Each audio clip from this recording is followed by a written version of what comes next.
Thank you. Um, Before I start, can we bow our heads in prayer? Dear Lord, we pray that you guide our hearts and our minds today. Give us courage to face the truth and wisdom to understand. Give us grace to walk in love and in humility as you teach us today. May your spirit lead us in this conversation we are about to have. In Jesus' name we pray. Amen. So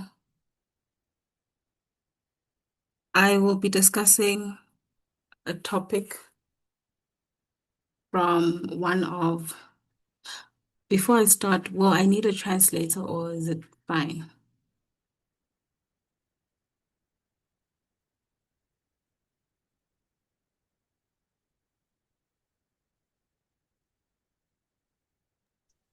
Um, I don't know if Utola Corner and he's able to translate, you can, but there's no one available other than him. Mm, Is he available?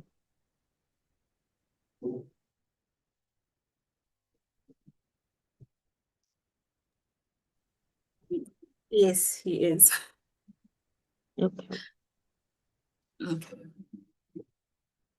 So, today's topic will be coming from the book called The Will to Change Men, Masculinity and Love by Bell Hooks. Namhlanje sobe sifunda-ke incwadi ethi isifiso sokuthi abesilisa bashintshe ekhuluma-ke ngobulili, uthando, incwadi-ke kaBell Hooks.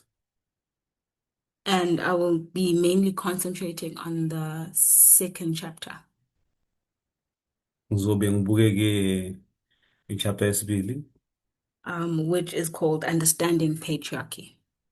ekhuluma-ke ngokuzwisisa-ke ubunhloko lobu.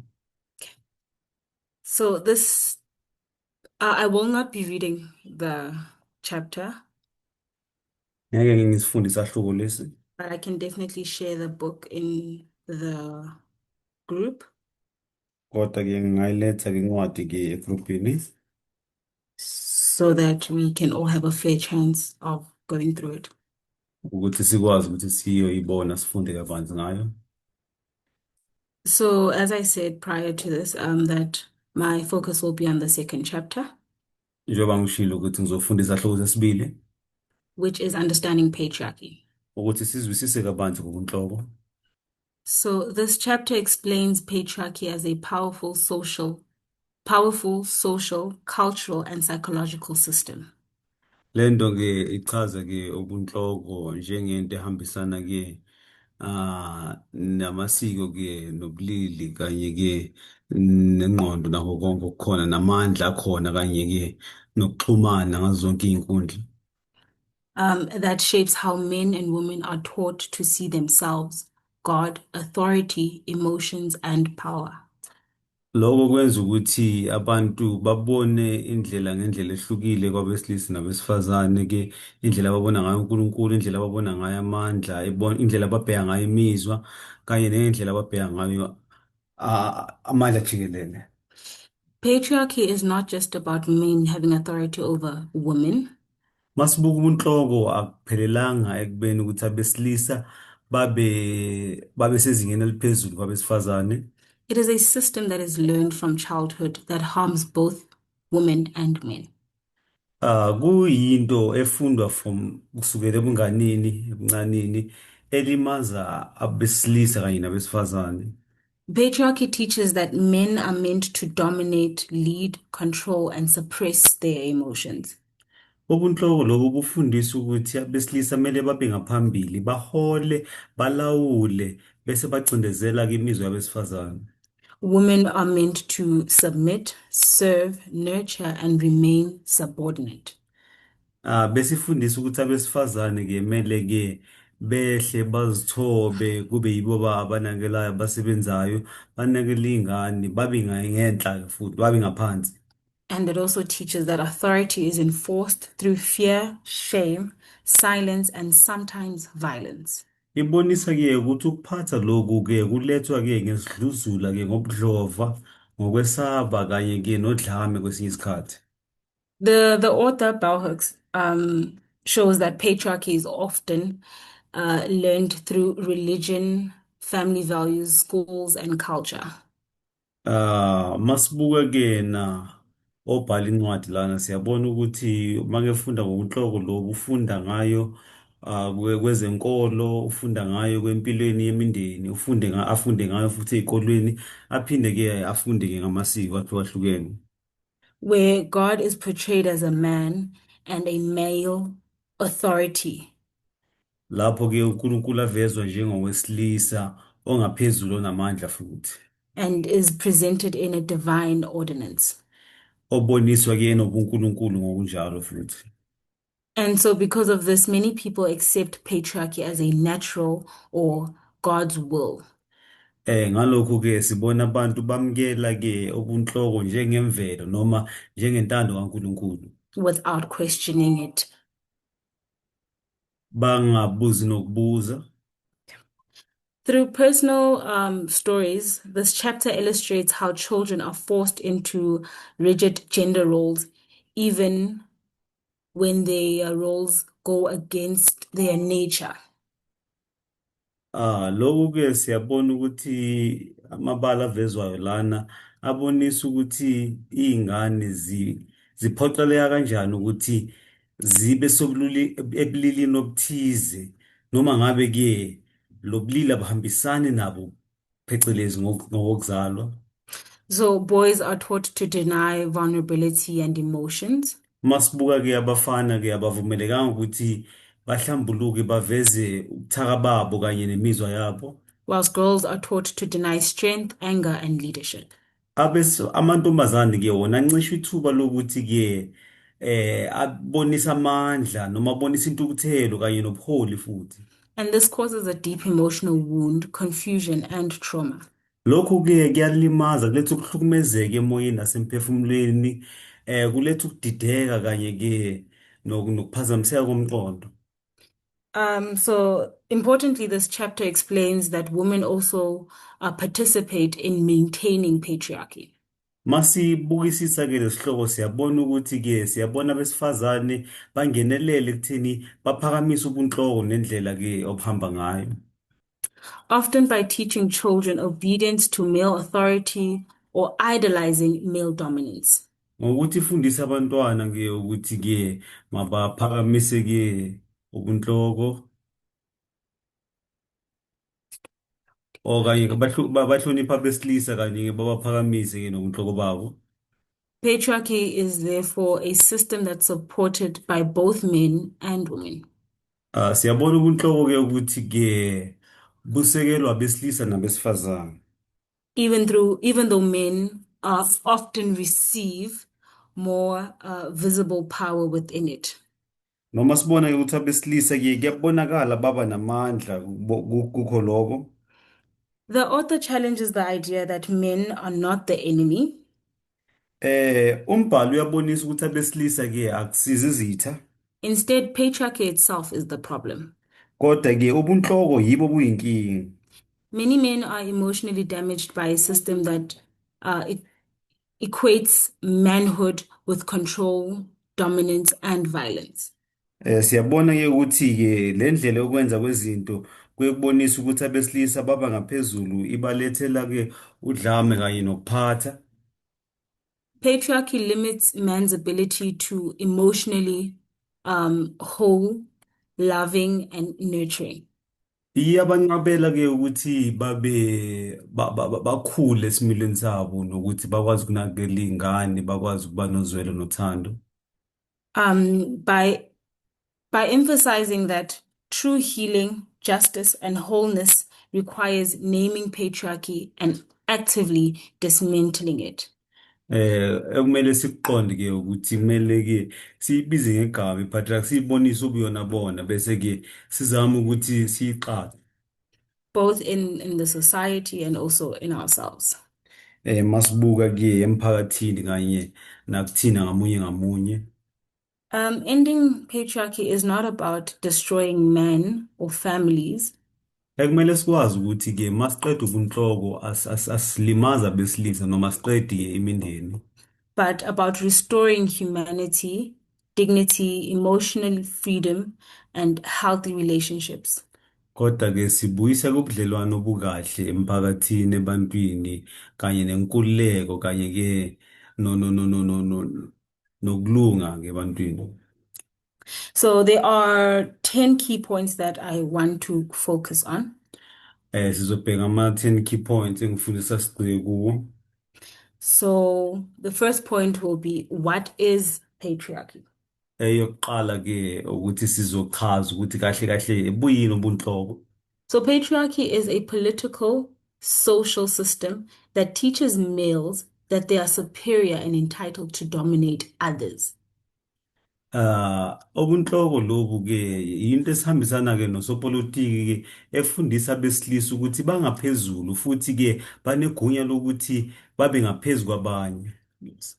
So meaning that patriarchy is this is the definition, the dictionary definition of patriarchy. Incazelo esiyibona ku dictionary ke lena.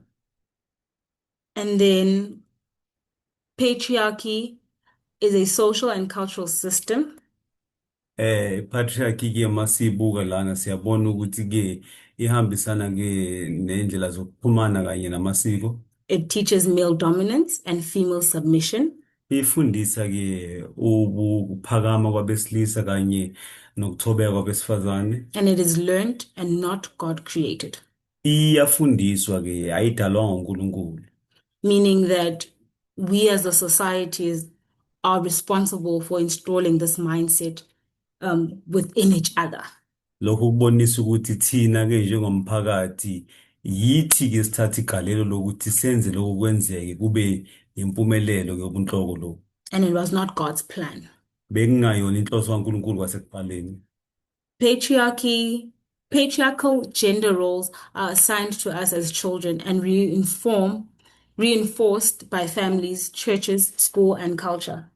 Masibuka ke ipatriarchy ke kanye ke nemisebenzi yobulili lehlukene ke ilethwa kuthina singabantwana abancane bese ke icindezelwa imindeni ukuthi bekhona kanye neinkonzo, ikolo kanye ke namasiko ngokudlobala kwawo. Okay. And it is very harmful to children. Iyabalimaza ke nabantwana ngokunjalo.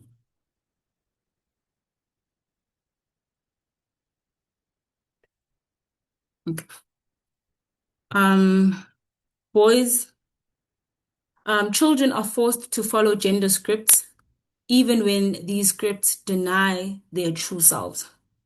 Abantwana ke bayaphoqelelwa ukuthi mabafunde ke ngobulili lobu bafaka endaweni phecelezi noma ngabe ke lokhu kubanqabela ukuthi babe yibona ngendlela abafuna ukuphila ngayo. So, for example, that children are taught, rather boys are taught to suppress their emotions. Njengoba masibona ukuthi abafana bafundiswa ukuthi mabangavezi imizwa yabo nobuhlungu babo. And females or girls are taught that they need to suppress the strength and the leadership that they have. Nanokuthi ke amantombazana afundiswa ukuthi mabacindezela amandla kanye nekhono lobuholi abanalo.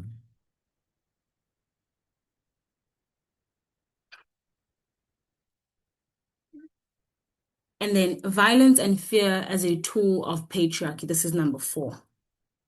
Sibona ke udlame kanye nokusaba kuyinto esetshenziswayo kubunhloko lobu. Patriarchy maintains control through fear, punishment, shamefulness, and silence.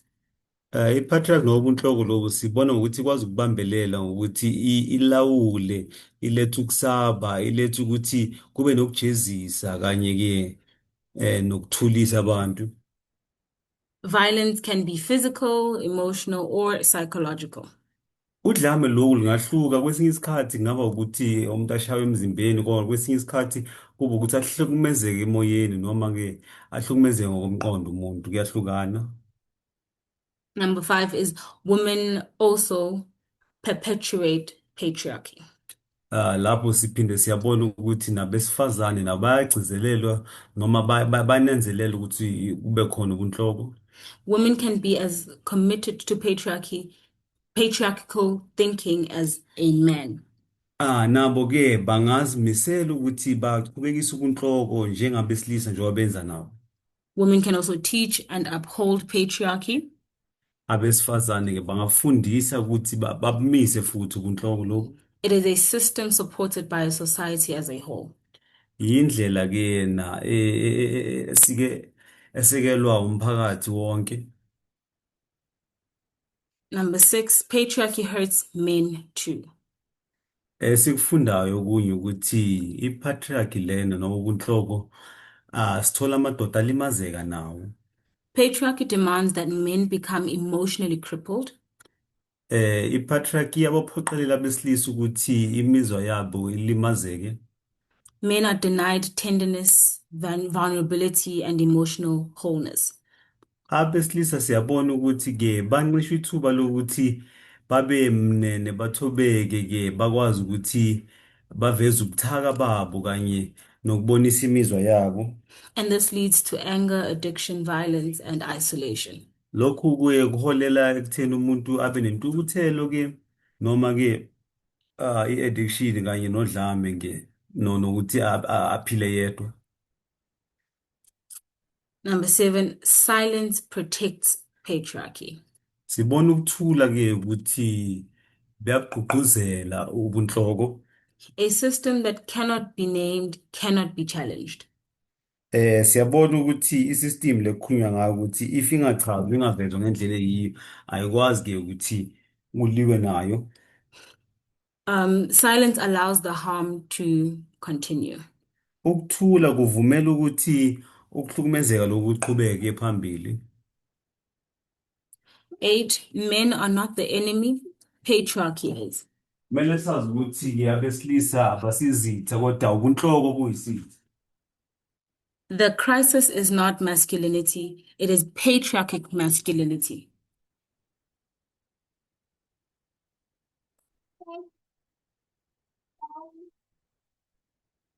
Patriarchy is the problem. Both men and women are harmed. Healing requires unity.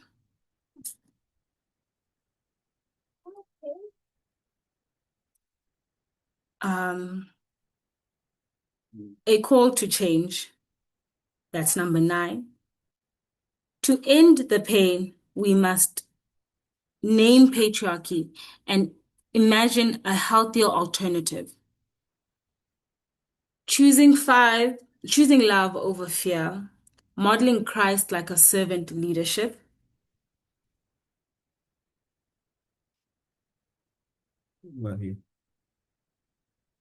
Okay. Siyaxolisa ngaloko sizoqhubeka. Sibona ukuthi kukhetha uthando phezu kokusaba. Bese-ke siveza-ke ukwenzisa uKristu-ke sibone ukuthi ubuholi lobu-ke obusebenzela abantu. Following topics like emotional honesty, Sibone okufana nokuthi umuntu kumele aveze imizwa yakhe ngokweqiniso. mutual respect, Kube-ke nokuhloniphana-ke ngamunye komunye. shared power, Amandla alinganayo. love instead of fear. Kube nothando kunokuthi kube nokusaba. Yeah.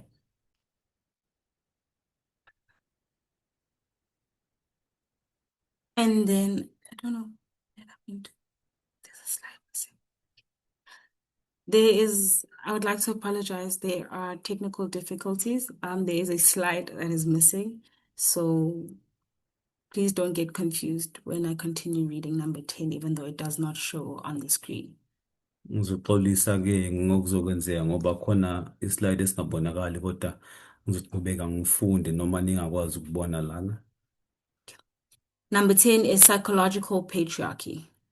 Yesitheni ke ikhuluma ke ngokuhlukumezeka komqondo masibona ubunhloko.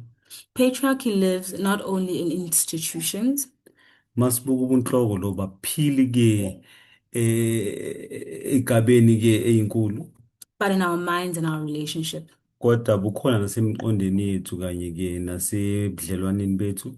This includes dominance, submission, manipulation, and emotional distance.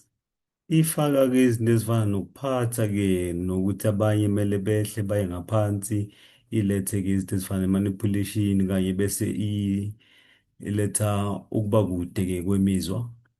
And it applies to marriages, parenting, leadership, and church life at large. Siyayibona ke masibuka ke imishado, sibuka ubuzali, sibuka kanye ke nempilo yasenkonzweni.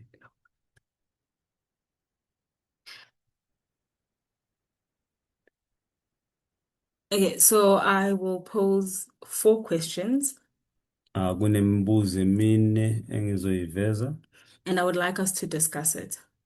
ngizofisa ukuthi sixoxe ngalo. Considering that patriarchy, or rather this topic, is not anything new, Njengoba sazi ukuthi akusiyo into entsha lena. so I would believe that we will be very engaging. Ngiyathemba ukuthi sizokwazi ukuthi sixoxe. Okay, so there's 4 questions, as I said. The first question is, how might patriarchy show up in families or in the church? Into esingayibuka ukuthi ke i-patriarchy singayibona yenzeka kanjani emndenini kanye nasenkonzweni namhlanje. Meaning, how can we, in our day-to-day lives, how are we able to see the damages of patriarchy, or how are we able to identify that such incidents is due to patriarchy? So when you answer, you can definitely use an example, you can point a scenario. Feel free. Singathi masiphendula ke sizama ukubonisa ukuthi siyibona kanjani empilweni zethu ngemihla ngemihla, indlela eveza ngayo kanye nasenkonzweni. Hi, Londi. Yes, Dudu. Mm, in the church, I don't mean in the movement, but in the church, more especially in the mainstream, I used to see what I used to see. Although I didn't know that was patriarchy, but I used to ask myself why, if the couple, if they have a child or a baby, when the baby is crying or when the baby is wants something, then it's only the mother who's gonna look after that. Then the father is just enjoying everything in the church. That's where I can say. Alright, okuvezwa uDudulana ukuthi ke uyaye abheke makebona enkonzweni phecelezi yama-Adventist hayi lana ku-movement. Wayenaka ke ukuthi let's say abazwanayo noma ke abomama nobaba bomntana banomntana bonke, and then kuyenzeka ukuthi umntana uyakhala noma udinga usizo. Lolo ubaba wesilisa angeke abe nendaba nomntana, kodwa kuzoba umama nje kuphela kumele anakele ingane ngaleso sikhathi, ubaba bese yakhululeka aqhubeke nempilo ngathi akwenzakalanga lutho. Yes, that's very true. I think we have all experienced that at some point, or rather visualized that at some point. Anyone else? Thank you, Dudu.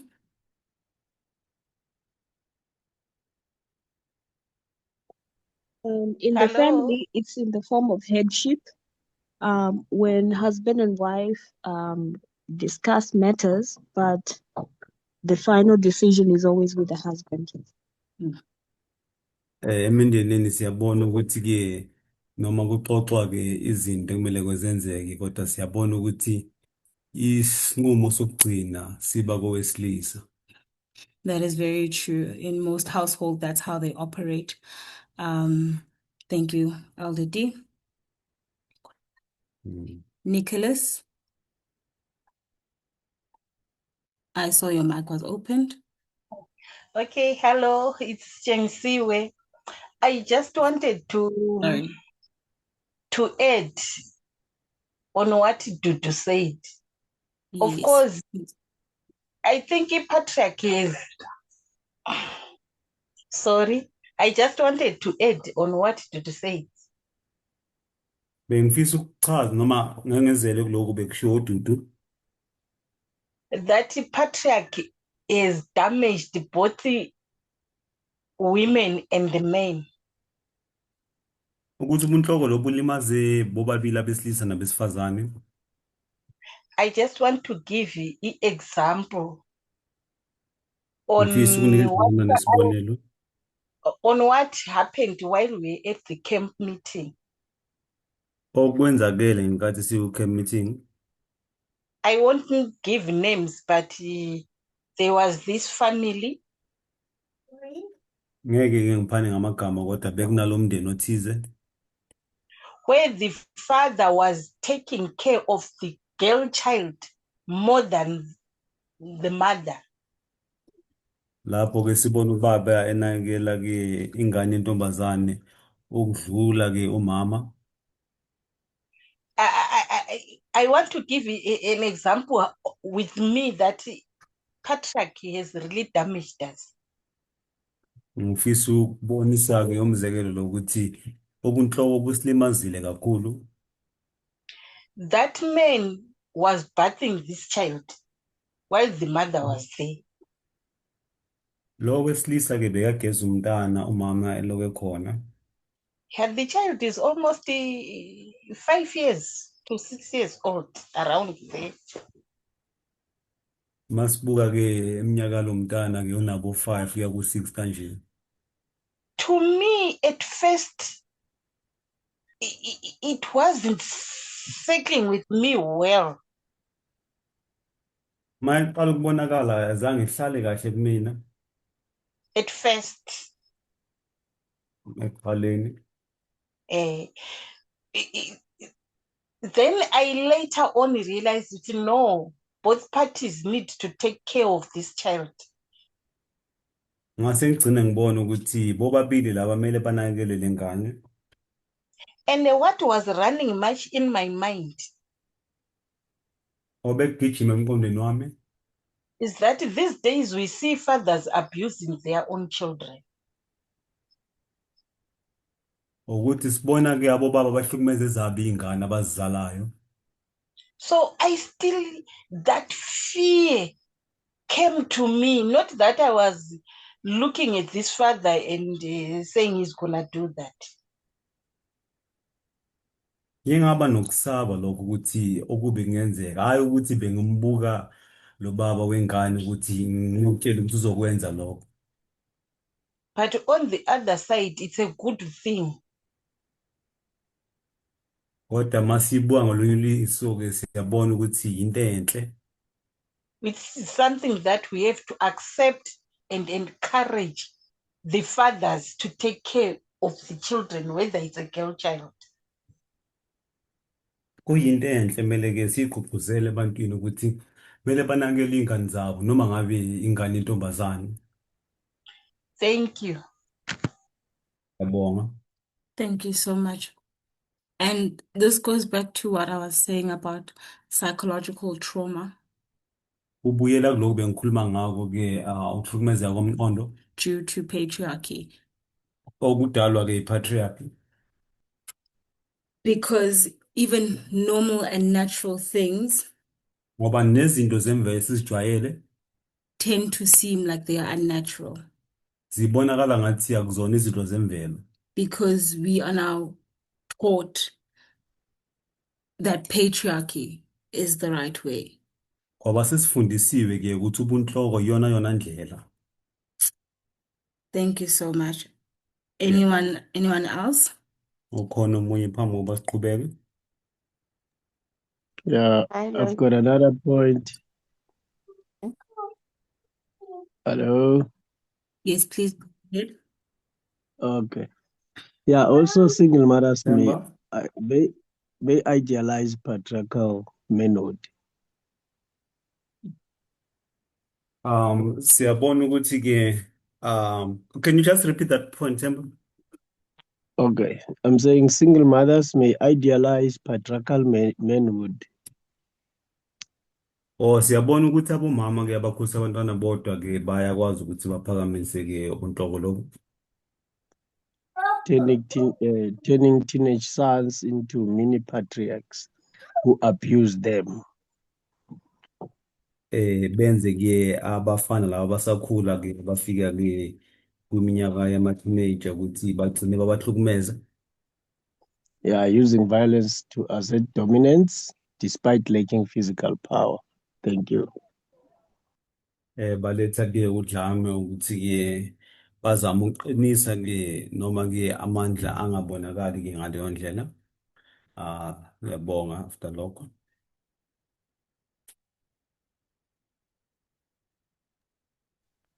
Hello. Lo futhi. Yes, I wanted to identify another way of nourishing the patriarchy in families. Futhi uveza enye indlela-ke ekwenzeka ngayo-ke emndenini la kuphakanyiswa ubunhloko. So though in those family gatherings, Imindeni mayihlangene,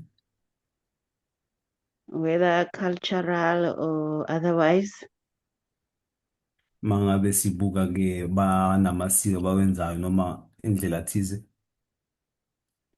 so the women, they are the ones who are serving men, and the men are given the preferences in everything, whether food or the maybe the meat. Siyabona ukuthi abesilisa-ke bathola ngaphambili noma-ke futhi basetshenzelwa abesifazane banikeza ukudla noma-ke bathola inyama kuqala, bathola okungcono ngaso sonke isikhathi phecelezi. Yes. Thanks. Thank you so much, Futhi. Thank you so much, Themba, for your input, guys. Okay, moving to the second question. Siya-ke kumbuzo wesibili. In what way does patriarch conflict with Christ's role of servant leadership? Iyiphi indlela-ke esiyibona-ke iphambana-ke nendlela yokwenza kaKristu-ke yokuthi abe umholi osebenzela abantu. Meaning, how does patriarchy oppose the role that Christ has taught us through servant leadership? Kuphambana kanjani-ke ubunhloko kanye nendlela uKristu asifundise ngayo eyokuphatha noma yokuhola? Anyone?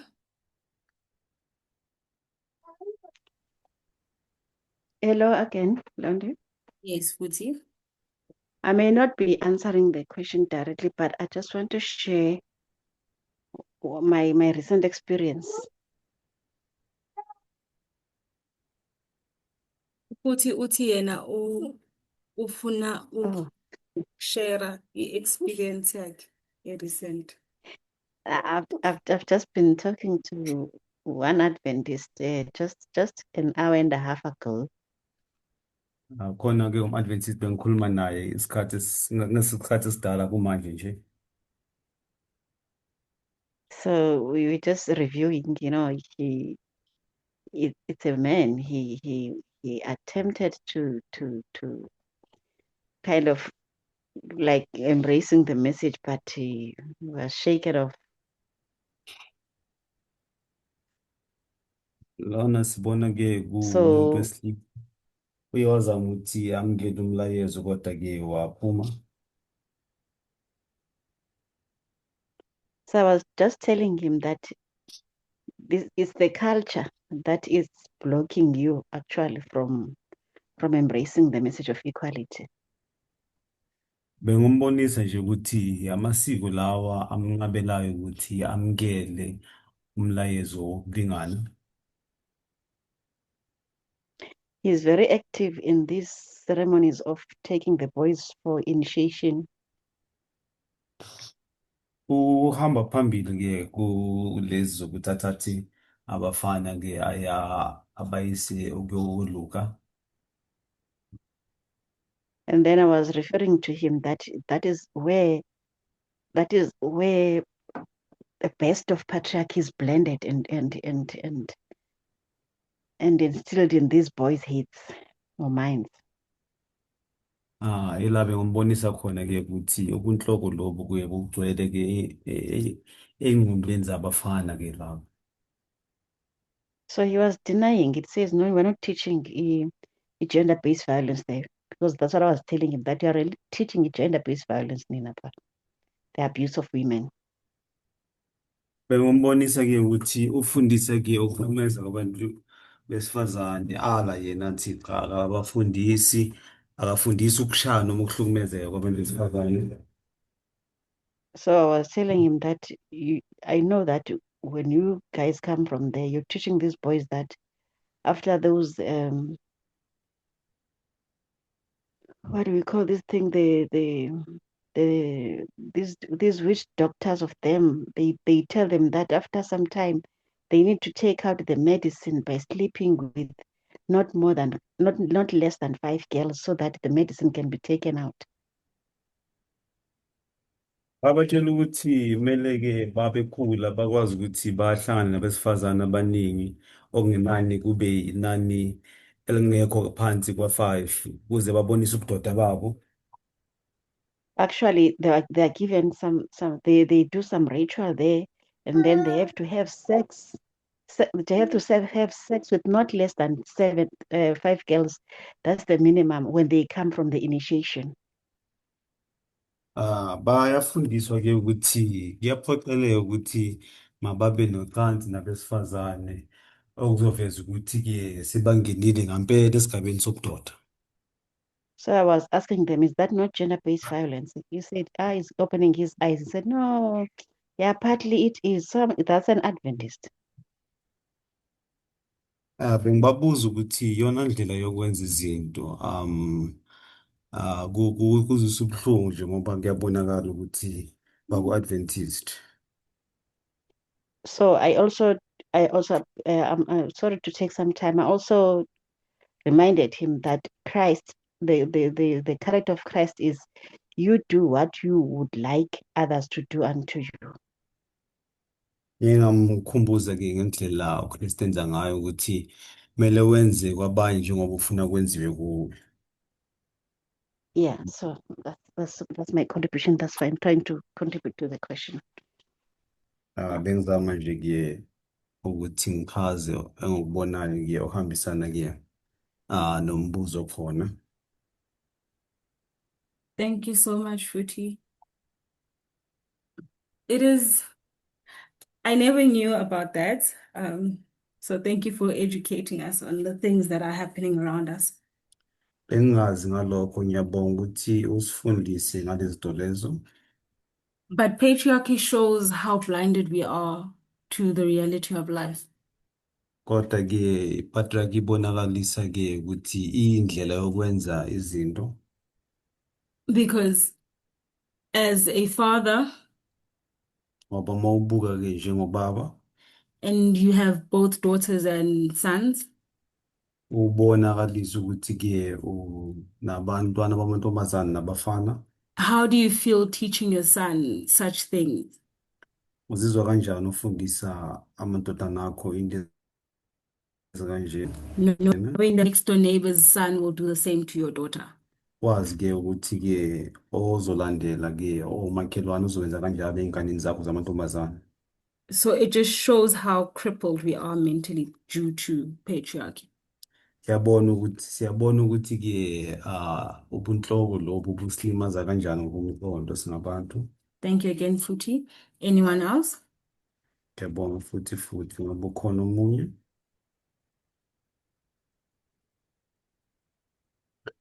Can I say something? Okay. Okay. Ngakubusho. Okay. When we look the question, it spoke about Christ's role as a servant leadership. Mesibuka umbuzo ikhuluma ngokuthi uKristu ngendlela afundisa ukuhola ukuphatha ngokuhola. So Christ tried to change the cultural norms and traditions. uKristu beyazama ukushintsha lokho okujwayele abantu community. I will make an example. Ngizobeka When it was the Lord's Supper and they actually basically on the point of doing the food washing. ngalesi sikhathi bukuyisidlo bayenza la kugezwa khona iy'nyawo. So every disciple in there knew that that was a lowly job, a job that is done by servants. Wonke umuntu beyazi ukuthi ukwasha iy'nyawo zomunye umsebenzi ophansi ongajabulisi. So no one was really willing to partake in doing that job of a servant Akekho beyafuna ukwenza lo msebenzi lo wesisebenzi because every one of them regarded themselves in the hierarchy of leaders. ngoba bonke bebayibona baphakeme. So Christ never uttered a word, uKristu akashongo lutho. but he gave them a silent rebuke. Wabakhuza ekuthuleni kwakhe. He just knelt down and then took a bucket with water inside and started washing their feet. Uvese waguqa phansi wathatha ithawula nendishi wabe seyaqalela ubageza iy'nyawo. They were embarrassed and ashamed. Baswaba bangazi ukuthi bathini.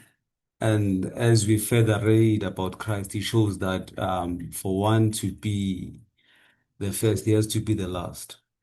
uKristu uyachaza ukuthi ufune ukuba oqala kumele ube esekugcineni. So basically it shows that he was encouraging the spirit of being a servant. Esikubonayo lana ukuthi into kakhulu beyagcizelela kuyona ukuthi kumele ube nomoya wokuba isisebenzi ukusiza abantu. Serving others. And basically patriarchy teaches opposite of that. And i-patriarchy or ubunhloko bufundisa okubheke phambene ngalo. Because basically patriarchy shows that men should dominate, they should suppress women, and they should take leadership. Ubunhloko bufundisa ukuthi amadoda kumele acindezele abanye nokuthi kumele bahole ka.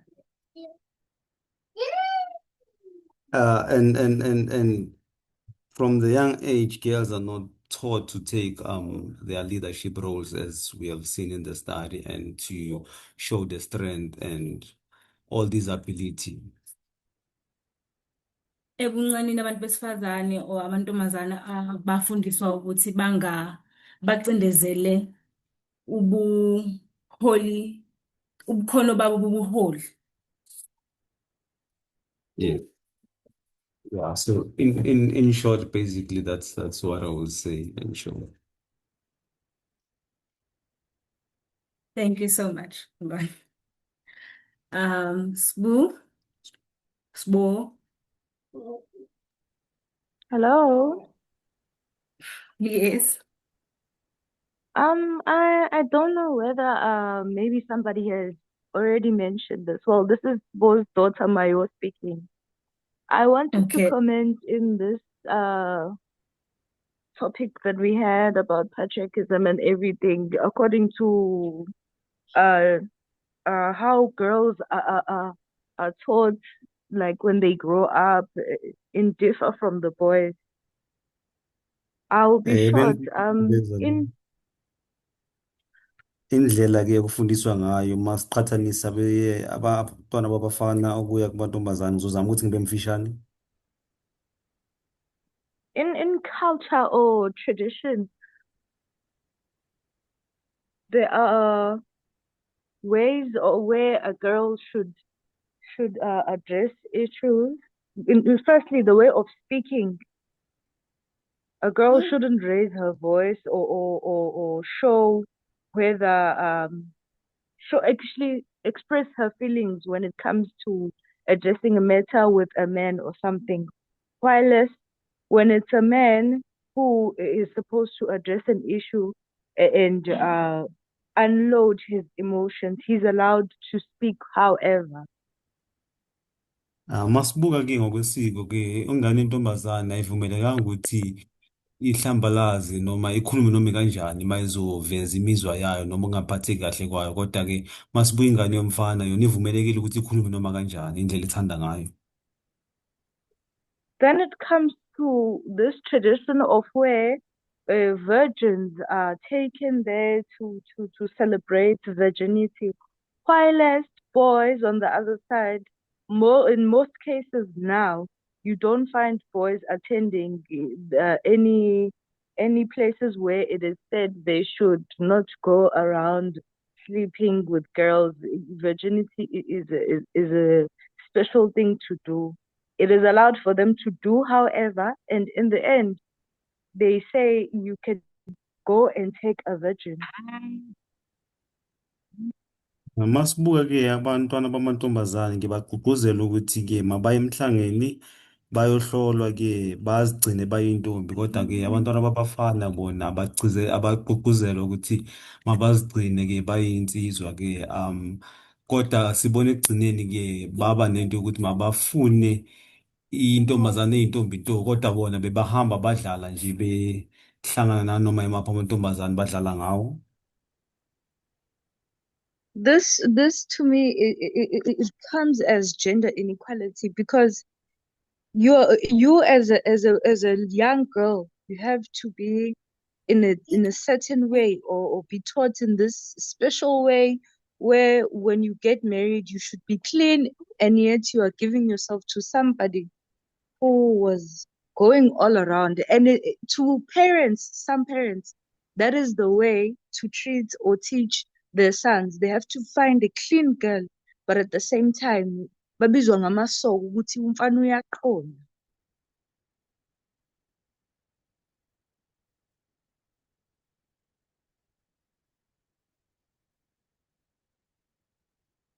I'll stop there. Thank you.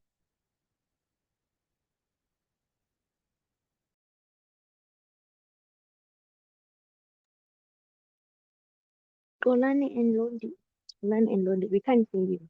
I don't know if you're awake. You're not audible.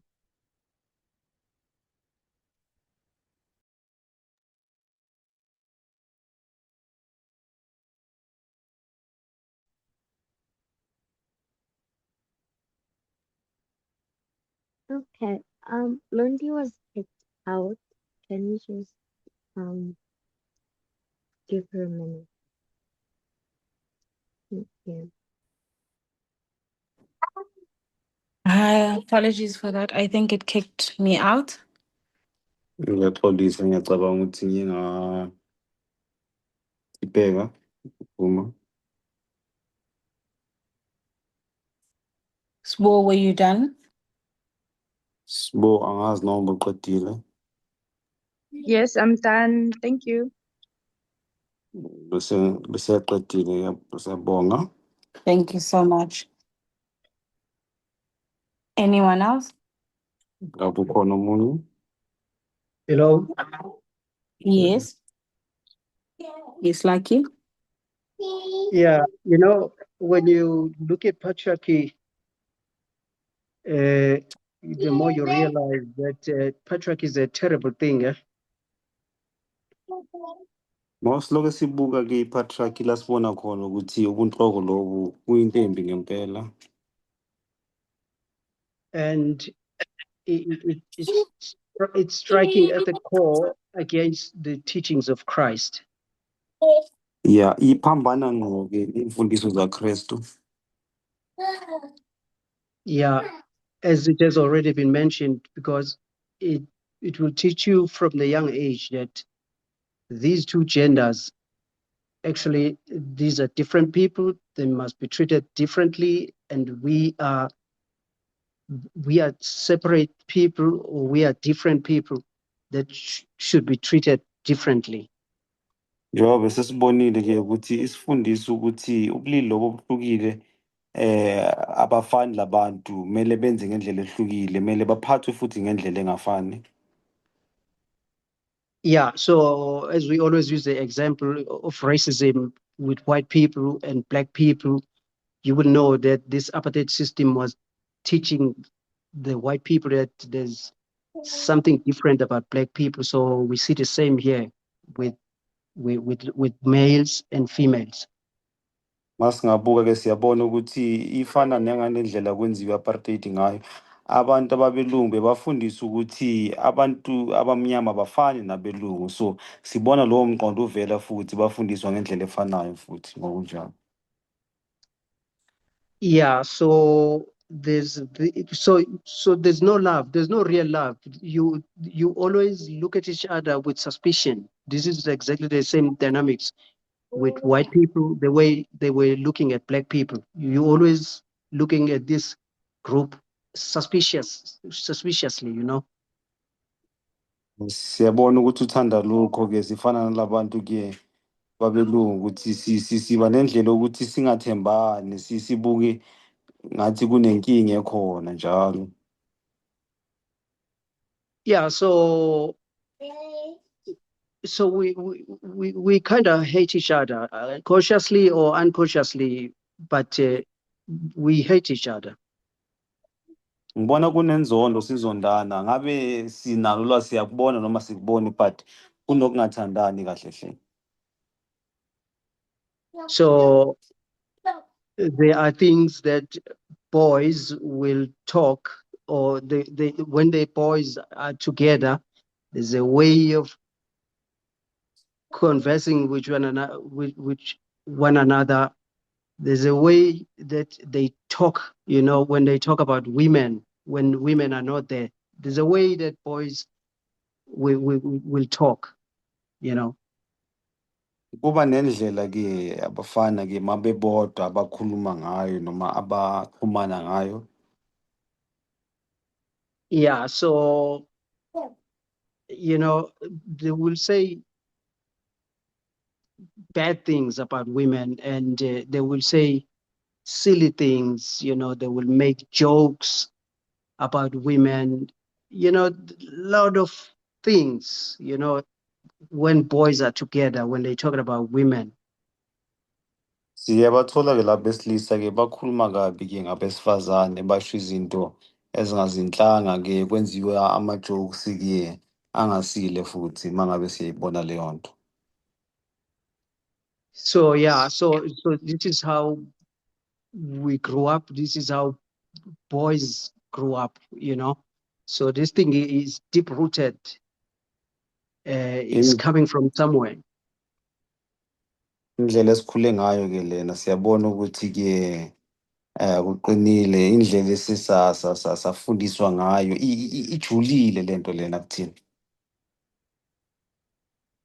Yeah, and then when as a boy now, when it happens that maybe you have someone that you love, a woman, this is only then now that you're gonna try to be this. You're gonna try to be this loving person now. I don't know how to put it. Just because now you have someone that you've spotted and you love, you say you love her, now you're gonna gather yourself together now and try to be this someone, this person now who loves this woman now. Kuvese kubonakale ke ukuthi masekukhona owesifazane empilweni yakho njengowesilisa, kuma ufuna ukushintsha ubonakalise ukwehla noma ubonakalisa uthando lolu akuvese kwenzeke nje ngaleso sikhathi. Yeah, and a lot of things that boys are doing. There's this saying that come on, boys will always be boys, Kunalesi sisho-ke esibi esikhona ukuthi abafana bazohlezi bangabafana. Yeah, a lot of things are just covered like that.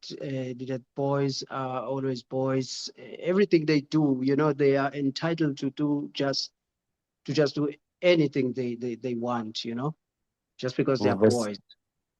Bese kube ngaleyo ndlela-ke ukuthi ngoba abafana-ke banendlela yabo yokwenza izinto bese kuvalwa ngalokho okudlulisa ukuthi siyazi ukuthi kuba ngabafana indlela abenza ngayo vele. Yeah, there's so many of those things, there's so many of them, and yeah, there's so many of them. Unfortunately, as men, we are so damaged. I don't know if we are aware of it right now at this stage. Mangizama ukubeka kahle-ke phecelezi singabesilisa silimele kakhulu. Angazi noma siyakubona siqaphele yini ukuthi ngabe isimo sibi ngale ndlela. And this patriarchy will manifest itself in different ways from different cultures. The more you study different cultures, the more you will discover other things. Ubunhloko lobu buziveza-ke ngendlela ehlukene mawubuka-ke amasiko ahlukene ngoba-ke abenzi ngokufana. Mosufunda amasiko ahlukene uyakwazi ukubona ukuthi iziveza ngendlela ehlukile kodwa ubunhloko bonke buhlangene. Yeah, let me make this one example. There's this village, there's this documentary I saw, this village in Kenya, this village called Sambura. Khona le ndawo ethize-ke ebizwa-ke ngokuthi Sambura. So there's two little girls. Sorry, it's a boy and a girl. I think they are around about 7 or 8 years old. Kunentombazana nomfana abancane ngiyacabanga ukuthi uno-7 omunye una-8. Every day they take this long journey to go to school, to attend school. The school is far away. Njalo-ke bathatha uhambo olude-ke baye esikolweni ngoba kukude esikolweni. And they will go in this desert by themselves, but they are used to it. So this is what they do. In the morning they will go, in the evening, in the afternoon they will come back home. Bahamba bodwa-ke ehlane bakwenza njalo ngoba sebejwayele ukwenza ngaleyo ndlela. Ekuseni bahamba baya esikolweni, ntambama bayabuya futhi. But along the way, in the desert, in the forest, there will be people like warriors. They call them warriors, who are attending to their flocks, to their sheep, to their cows, and all of that. There's always those people. Ehlane lena sibona-ke nabaphembi bempi abanakekela-ke izimvu zabo kanye ney'nkomo zabo abakhona lapho. So the culture teaches that as a woman, you're not allowed to eat meat. This is the culture.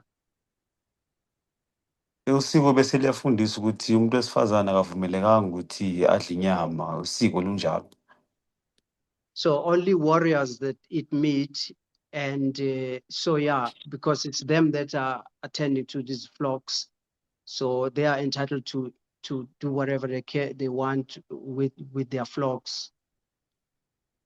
Bese baveza-ke ukuthi yibo-ke labo abaphemba impi ukuthi yibo kumele badle inyama ngoba yibona abanakekela-ke iy'lwane-ke lezi, so banegunya lokuthi bona kube yibona badla inyama. So I'm trying to be quicker here. So it happens today, in the morning, they will tell the little boy that, listen, today it's time. Today there will be something that is going to happen. They will kill, they will slaughter a goat. The warriors will be slaughtering a goat. So when you come back to school, before you go home, go to the forest. You will see the warriors there. So that you can be part of that. So the boy now has this information in the morning. Ekuseni watshela umfana ukuthi noma ubuya esikolweni ke udlule lana namhlanje kuzobe kunomcimbi owenziwayo abaphembi laba bazozama ukuthi bazohlaba imbuzi lena. Ungadlula uma uphuma esikoleni uzodla inyama la. So when they come back to school, because the girl will never go alone, they are afraid of wild animals. So they had to go together to the forest. So, Ngoba ke kunokusaba ukuthi ke kuney'lwane zasendle laphayana intombazane ngeke ihambe yodwa kwaphoqa ukuthi mabehambe bonke. So the point I'm making now is that they came there and they slaughtered the goat and they ate that meat in front of this girl, and the girl knows that he's not allowed to eat meat. She was standing there watching these warriors eating this goat. So bathi befika lapho ke wafika ke lo mfana afika nale ntombazane. Intombazane yasima lapho ke ngoba beyazi ukuthi ayivumelekanga ukuthi idle inyama. Bayedla inyama bedla nalo mfana lo. Le ntombazane yangadla inyama yahlala yababukela lapho ngenkathi bedla inyama bo. So the girl knows that as a woman, she's not allowed to eat meat. So she was sitting there waiting for this young one to finish eating with these warriors so that they can go home. Yalinda ke intombazane ke kuyisono ibabuka laba bedla inyama ngoba uyazi akumelanga adle inyama elinda ukuthi umfowabo bazohamba bonke baphelezelane baye ekhaya. Yeah, so, and it's normal, it's normal. Even the young one now, this little boy, it's normal for him. He knows I'm the boy, and I'm entitled to eat meat. And you can see he's happy about this, and everything is exciting. That is eating meat, and this one is not eating, so he's happy about this. Siyabona ke ukuthi lento iyinjwayelo iyaziwa ke kanye nalo mfana iyamjabulisa uyayidla inyama lo wakuba ngayidla inyama. So legunya lokuthi yena ungaphezulu uyakwazi ukuthi akwazi ukudla inyama iyamjabulisa. Yeah, so sorry to take much of your time. I was just highlighting this patriarchy. I was just saying, the more you look at this patriarchy, it's a very terrible thing. Ngiyaxolisa ukuthatha isikhathi kodwa nje iphuze bengiliveza nje ukuthi uma uyibukisisa ke lobunhloko uyabona ukuthi yinto embi. Thank you Let me so stop much, here. Lucky. Thank you. Thank you so much, Lucky. So Lucky was kind of touching on the third question, Lucky ke uyawathinta ke umbuzo wesithathu. which is how does patriarchy affect boys, men, and fathers emotionally?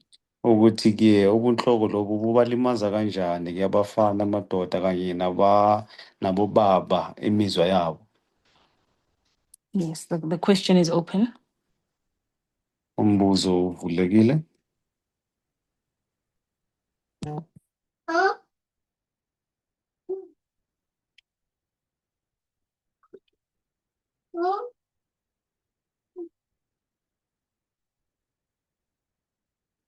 Anyone? Lapho khona.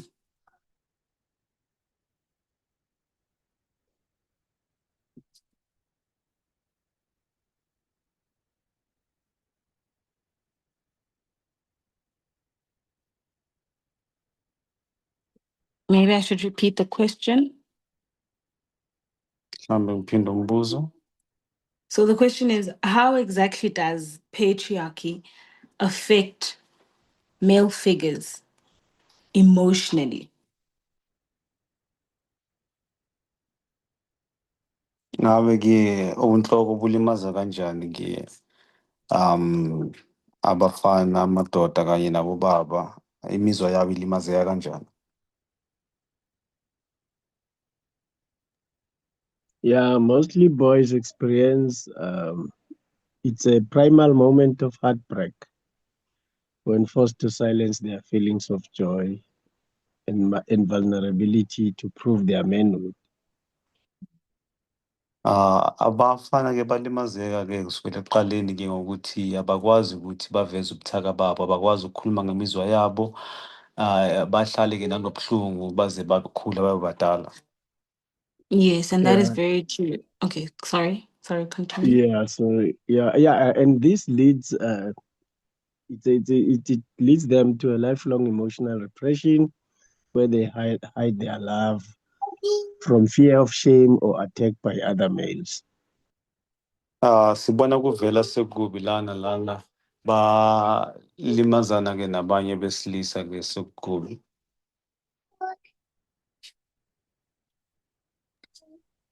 Hello. Yes, Futi? I was kicked off. I was kicked off. Maybe I might be repeating something that has been said by someone. My apologies in that event. I was going to say patriarchy also teaches men from childhood to be hard-hearted, especially towards towards any not like to be unsympathetic. Yeah. Ubunhloko lobu bufundisa abafana from ebuncaneni ukuthi-ke bangabi nazwelo, inhliziyo iqine, kakhulukazi-ke kwabesifazane kanye noningi labantu. So, for instance, if you've been exposed to the rural upbringing like myself, Ma uyoba umuntu okhulela emakhaya njengami, there are some incidents that like when the boys were told to kill a dog. ma kufika-ke igaba njengokuthi umfana atshelwe ukuthi kumele ubulale inje. So a group of boys would come and the dog would be screaming and yelling and all the noise to frustrate the dog to die even before it dies. Kuzokwenziwa lokhu mara zakhe izoqina lo mfana, inja-ke izohlukunyezwa, ishone-ke izishone mayishona. So it takes so long for a dog to die. I don't know why. Kuthatha isikhathi-ke ukuthi inja lena izishona, angazi ukuthi kungani. So they'll drag the dog with a rope.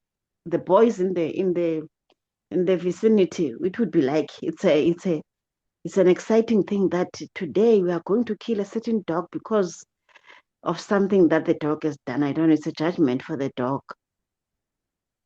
Kuba-ke isimo esibi kakhulu-ke bese bafuna ukubulala inja kube ngathi ikhona into embi eyenzile le nja.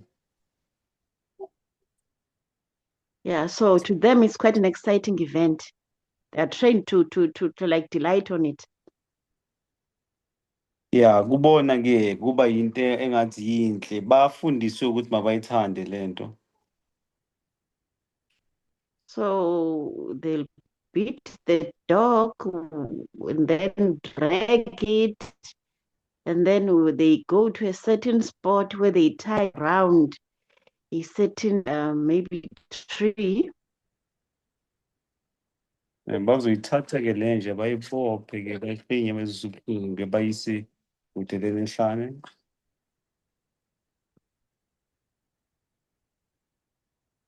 And then they tie the rope around a tree stump or whatever, and then they'll just make a semicircle around the dog, kind of a certain distance, and then they'll compete in who is able to hit the dog like on spot. Bazothi mase bayibophile-ke le nja-ke na bese baya esarawunda-ke bese-ke bazoqhudelana-ke ukuthi ubani okwazi ukushaya indle kakhulu.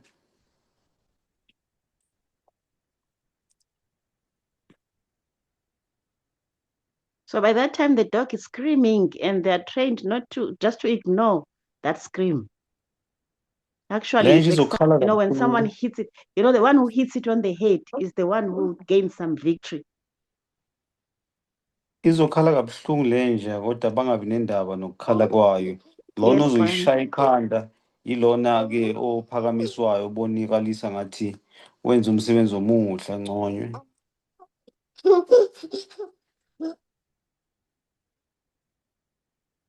So you can see this behavior, how it is kind of put it, it's behavior of ignoring a scream. Otherwise, actually, it's a scream when the APs are doing that evil or that that violence to a woman. That when the woman when the woman cries, it's even more exciting to the men. Uyabona ukuthi bafundiswa lesimo sokwenza ngendlela embi kuze kufinyelele ekuthini noma umuntu wesifazane ekuphala-ke bona bakwazi ukuzwa ubuhlungu babona kuyinto enhle kumele yenzeke. Yes. So that's one in 100 ways. Enye iy'ndlela eziningi ey'khona. Thank you, Futhi. Yeah. Siyabonga futhi. Maybe I can also answer the question or rather add on to what has been said. Nami-ke ngingaphendula umbuzo noma ngandise kulokhu bese kushiwo. That things such as anger, addiction, and violence Ukuthi izinto ezifana-ke nokuhlukumezeka noma ulaka, ubudlova kanye-ke nokulwisana. ends up being the main result that men or the outcome for men due to patriarchy. Kuba yinto evelayo-ke kwabesilisa kukhandwa kunhloko. Because once you are the trauma of having to oppress your feelings your whole life, Ubuhlungu lobo ukuthi kumele-ke ucindezele imizwa yakho impilo yakho yonke. one way or another, these emotions will find a way to display themselves. Siyabona ukuthi-ke uthanda ungathandi kuyoba nendlela yokuthi le mizwa iziveze. And sadly, it'll definitely be in an unhealthy manner. Ngeshwa-ke kuyoba ngendlela-ke engeyinhlanga. Majority of men that are in jail, Abaningi besilisa basejele. if you would hear their stories Mawungezwa-ke iy'tori zabo. of their childhood and their upbringing, Abantwana babo kanye nendlela abakhule ngayo. it was mainly based off abuse. Siyabona ukuthi-ke kube nokuhlukumezeka-ke ebunganeni babo. Be it due to trying in the name of trying to strengthen them and make them men, Egameni lokuthi bayabaqinisa babenze amadoda. by violating them, be it physically, sexually, emotionally, mentally, Ukuthi-ke babahlukumeze noma ngabe-ke iyiphi indlela mhlambe-ke ngokwemizwa noma-ke physically-ke emzimbeni noma ngayiphi indlela ekhona. resulting in their lifestyle. Bese yenza ukuthi kube indlela abaphila ngayo. Hence the saying that hurt people hurt people. Ingakho-ke kuvela lo kuthiwa olimazayo akalimazi. Ulimaziwe. Olimaziwe uyalimaza. Yes, thank you. Yes. Anyone else? Ngabe ukhona omunye?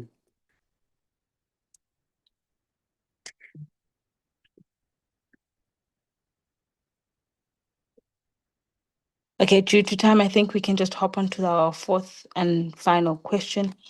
What would a Christ-centered alternative to patriarchy look like? Ngenxa yesikhathi-ke sobukele yokugcina ukuthi-ke impilo enoKristu phakathi izobukeka kanjani. as an alternative to patriarchy? Masithathanisa sibheka i-patriarchy. Meaning, how would life look without patriarchy? Impilo izobukeka kanjani uma kungekho i-patriarchy? How would parenting, relationships, in general? Ukuba umzali mhlambe kanye nobudlelwane bungaba kanjani? How would the church look like if patriarchy did not exist? Ngabe ibandla linjani mangabe umhlobo lobo azange bube khona? Anyone? Ngabe ukhona khona?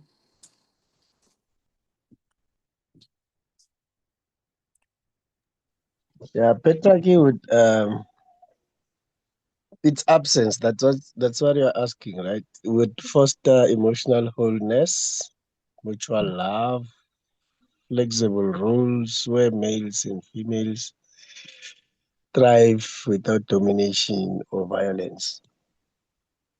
Siyabona-ke ukuthi if bekungekho lokhu ngabe kuphiliswana kahle, ngabe-ke amandla-ke ayalingana phakathi kwabesilisa nabesifazane, ubudlelwane ngabe buhle, ngabe kuba nokuzwana-ke, kungabi khona nokucindezelana futhi. Thank you, Timba. That's very true. Anyone else?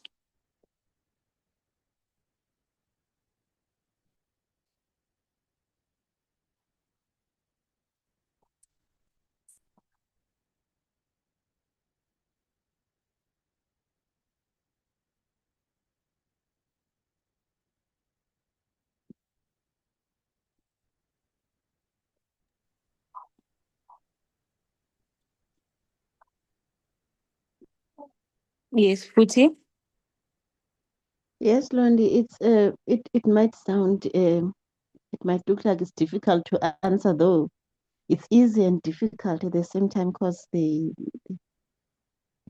response is it's like things will be just okay. It could be Eden restored.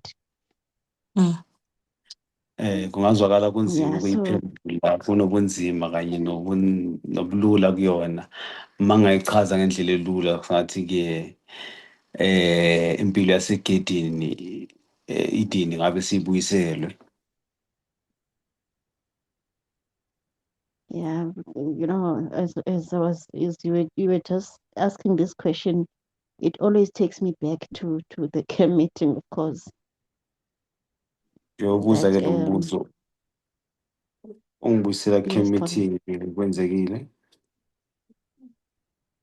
Yeah, that if we are still, because there's two two parties here. Let me put it that way. Uma ngingayibeka-ke ngale ndlela ukuthi kuney'ngxenye zabantu ezimbili ey'hlukene. So it's Christ in brackets equality. Kukhona uKristu ngaphakathi kuye kube khona ukulingana. On the other side is devil and and culture in brackets. Bese sibona-ke usathane-ke kanye-ke nesiko-ke ngaphakathi.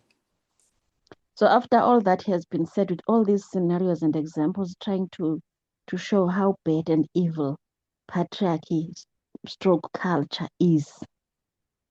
Masibuka-ke ukuthi i-patriarchy noma-ke isiko libi kanjani. So it's just a rhetorical question. Will we still have men in our movement? Kuwumbuzo ongafuna impendulo ukuthi ngabe sisasenabo abesilisa phakathi ku-movement yethu. We would still be boasting. I call it boasting that we are what we are because we have been raised by this, because of the culture. Abazophakama-ke ngesibindi basho ukuthi siyinento esiyiyo, sikhuliswe kanje, sikhuliswe ngamasiko. So if we could really see culture for what it is, would we still be having that audacity to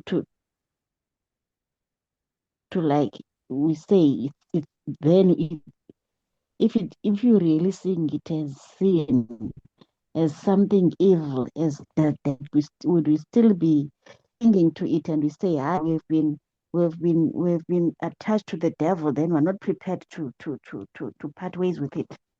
Ngabe siyafisa nje ukuthi siphume kokosihlukane nakho.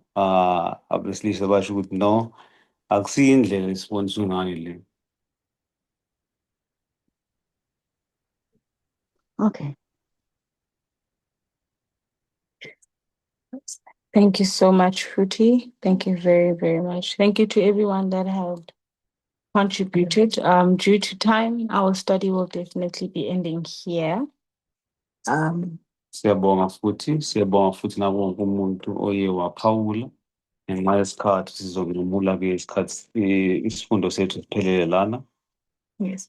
I hope we all understood the contributions that everyone had added and value their opinions and what they've taught us in this discussion.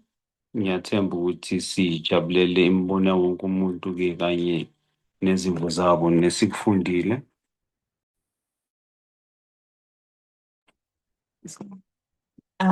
Thank you very much. I think we will be closing now for prayer. Is that okay, Tina? Angizovala ngomthandazo uma ngabe kulungile. Yes. Okay. Thank you so much. Can we close our eyes? Dear Lord, we thank you for this opportunity that you've blessed us with, allowing us to share so that we can grow, allowing us to be better people in this community as the movement. We pray that you continue to teach us, mold us, and direct us in the right path. In Jesus' name we pray, amen. Amen.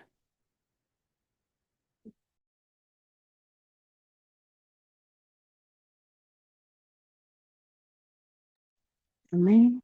Happy Sabbath,